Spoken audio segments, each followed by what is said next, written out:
Hi guys, I'm Lana. Hi, I'm Ashlyn. And this is the Second Breakfast Club. And today we're on attempt 3 of doing the review of this episode of Burn the Stage.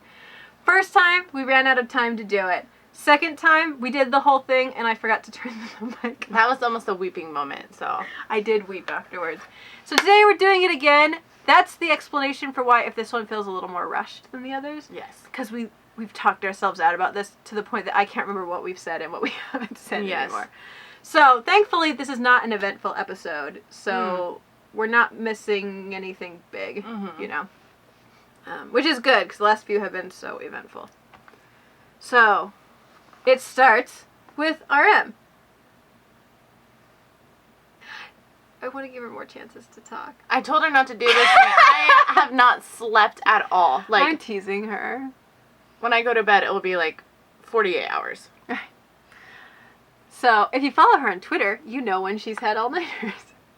But it opens with RM, and he's talking about kind of his process and the things that have happened to him with time, and how, like, he gets really anxious when new songs are released, and to the point that he has to, like, turn off the internet, because even if people say it's doing well.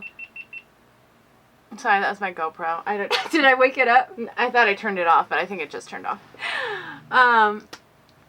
Yeah, so he like turns the internet off. He can't look at it for a while. He's always afraid things are going to go wrong, to the point that he says, you know, I become unable to enjoy things when I'm supposed to. Like, things I know should make me happy make me anxious. Yeah. And I think that was a really relatable sentiment.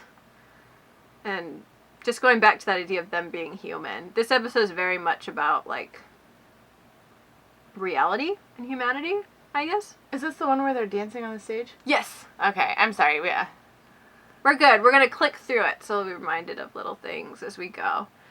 And once again, you know, he reiterates, he writes songs for people who are in bad places because he speaks out of a dark place and hopes to bring other people out of a dark place. And from then it switches into something I love about this series, and that's seeing them at work.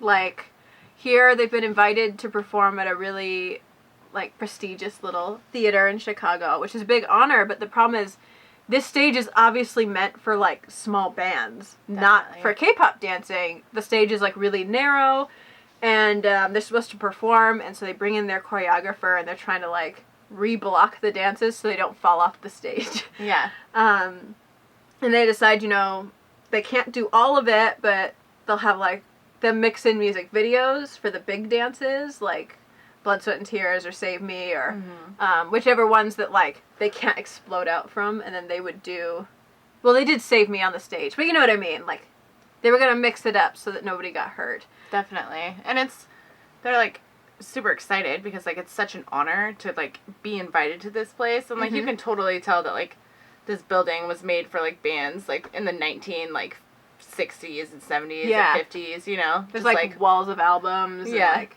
it's just the way the stage is set up, you know? Oh, yeah, absolutely.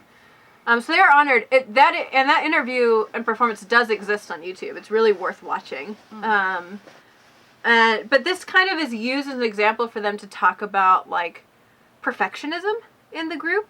So, like, J-Hope is really anxious because he memorizes dances and he gets them perfect, and he doesn't like performing when he doesn't perfectly know what's going on. Yeah. Didn't Jimin mention saying that, like, how he hates just having his, like, shirt and belt, like, too tight? Or he's like, little things throw me off. Like, this is a nightmare, basically.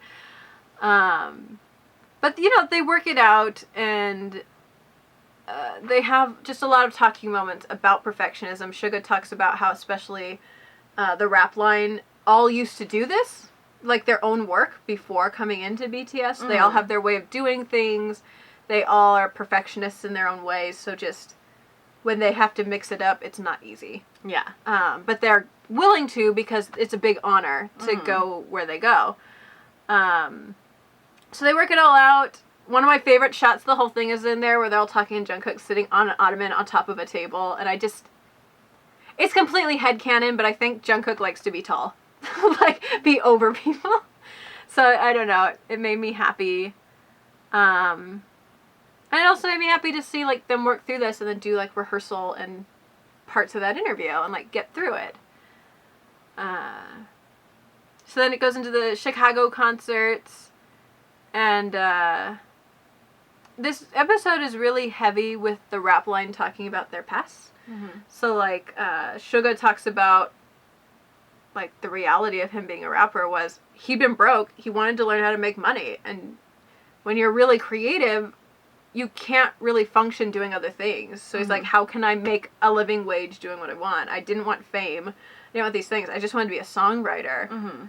And it wasn't until he was in BTS that I actually started thinking of things like, well, how can I perform better? How can all this work? And he grew into the person he is now.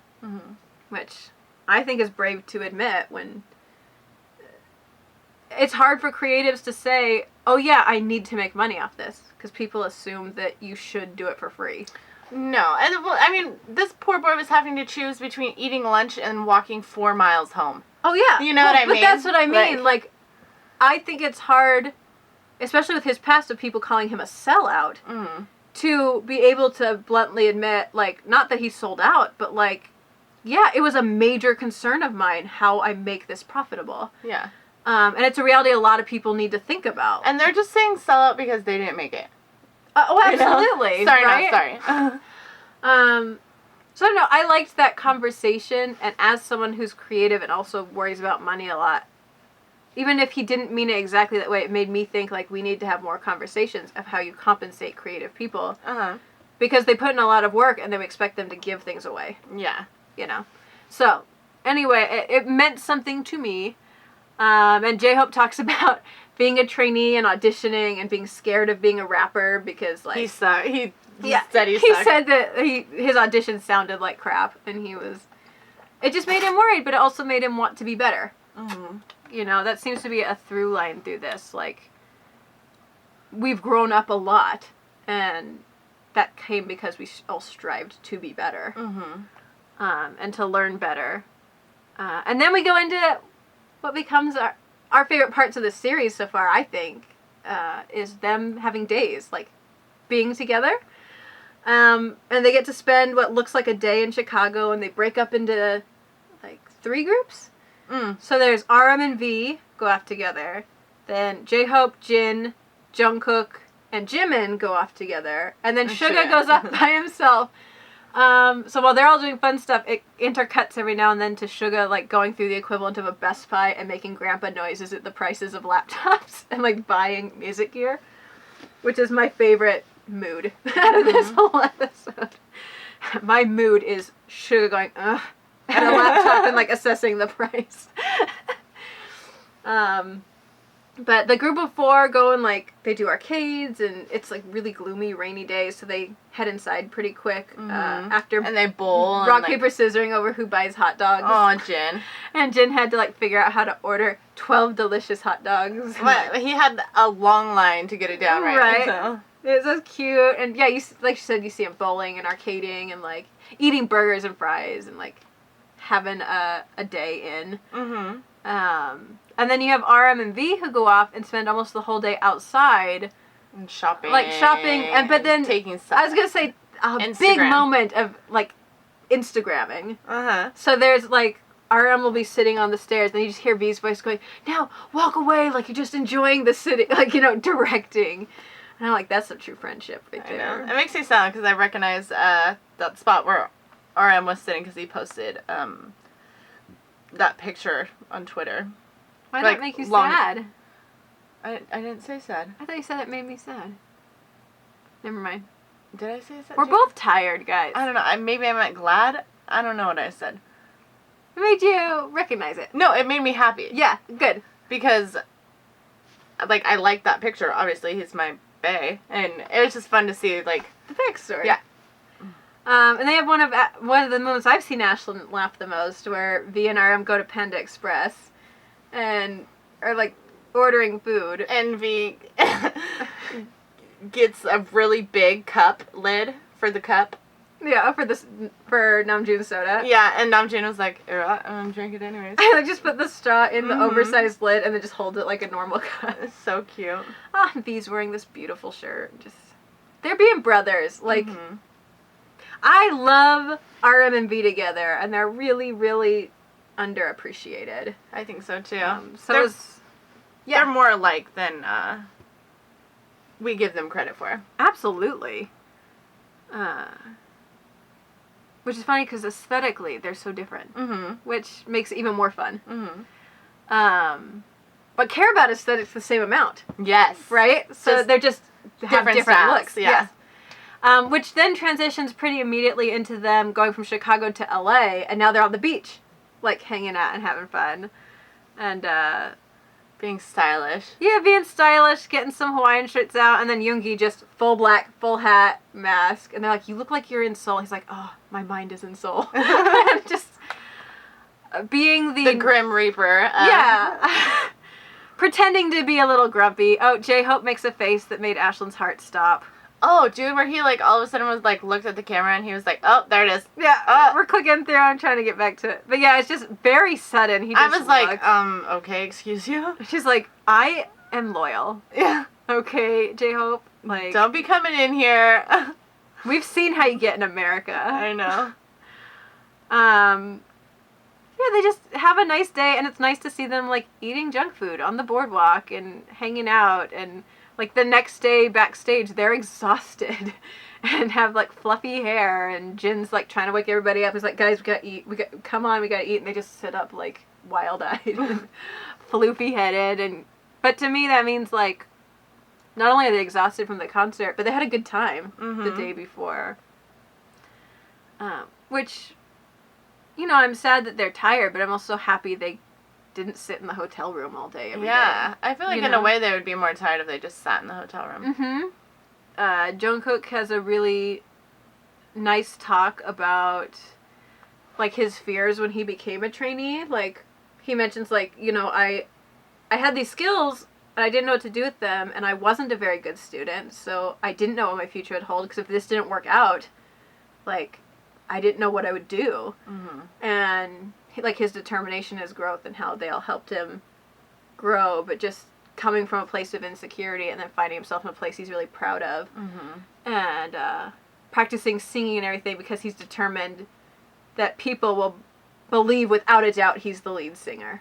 Like, you know, I want to be so good that people will be like, yes, he's good on you, you know? Definitely. I also think that it's, like, you know, they're so huge, but, like, when you, like, become an artist or whatever, like, you realize that you're competing against, like, so many, like, people out there, you know, that are, like, all competing for the same thing. And I think that's when he said, you know, I felt like I was a big frog inside a small pond, or... Yeah. Was that the saying? Yeah. Or vice versa. Basically, like, I realized I was and super I want cool to in prove a small to everybody area. that I belong here. And ain't nobody taking my spot. And it was nice hearing somebody as talented as Jungkook being like, you know, I used to not take things seriously, and I used to only think about dancing and everything, but I had to get to the point where I realized being the vocalist took work. I couldn't just sing nicely, I had to train, and I had to, like, it was nice to see them pressing how intentional change is. Definitely. You know, if you want to be better, if you want to be happier, if you want to change, it has to be intentional. It's a progress, yeah. There's a moment with V that I love because I think it shows his mind really well, where his biggest worry is that they can't fill out up the stadium. He's like, well, what will that be like performing in an empty room? But like I was telling Ashlyn, I love it because all of them are expressing worries, and they're all, like, either tied to the future or the past, and V is the one who is always in the moment. Like, he is thinking hard about what is in front of his face, and I love that because it shows how deep he is. He just looks in different directions. So yeah, they have ARMY. They do a lot of interviews with people in LA, and I'm really upset I didn't know they were doing that because I could have been on this show. And that's my mini rant. I don't know, I remember at the end of this, J-Hope said something that, like, really was, like, I don't know, he said, I just want to be able to find my color, you know? Yeah, that's when he was talking about, like, yeah, I'm inspired by American artists, I'm inspired by people around me, but I want to take all these things I love and mix them and figure out my own way. Yeah. Like, not copy anybody. Definitely. I just like the way he phrased that. Yeah, because it has so many different meanings, and not only just, like, his influence in music, but, like, growing up, and I don't even know what I'm talking about. Yeah. It makes me super proud, too, because I keep remembering this is right before Hicks tape. And I'm like, you can see him leading up to that. Mm-hmm. Being like, I want to combine everything I do well and then show you what J-Hope is. Yeah. And then they have a nice tour and they go out and like cheers the tour. And made me laugh too because every time Namjoon is obviously tipsy, I think of Ashlyn. So cute. Because he's like giving a speech and he is obviously like at least buzzed. Mm-hmm. And it ends just like on this happy note. Like yeah, we're getting through the tour. We did a good job, guys. Definitely. Oh, I think we also forgot to mention that, like, about Jin, when he was like, you know, like, we had all this downtime and I wanted to pick up guitar again. I wanted to make my... That was an earlier episode. See? Okay, yeah, never mind. She's tired, guys. Yeah, we're going to cut this now. So Yeah, I think we got through it. Yeah, you know? guys leave everything that you love about the episode. And yeah, things we forgot, things we didn't have time to mention. Put it Yes. all down there and let's have a discussion. Yes, please. Because it's a delightful episode, but it's just delightful. There's nothing. I think it's the even base that we needed between all the breath. crazy. Yeah, absolutely. So watch it, enjoy it, talk about it in the comments. And you're going to get 2 reviews this week because we're 1 behind due to weird scheduling. So you'll get this one today. You should get the next one within, I don't have the schedule memorized, but within a few days. And then we'll be all caught up and ready to go. Yes. So, until next time. Live long and prosper. Also, like, comment, and subscribe. Bye. Bye.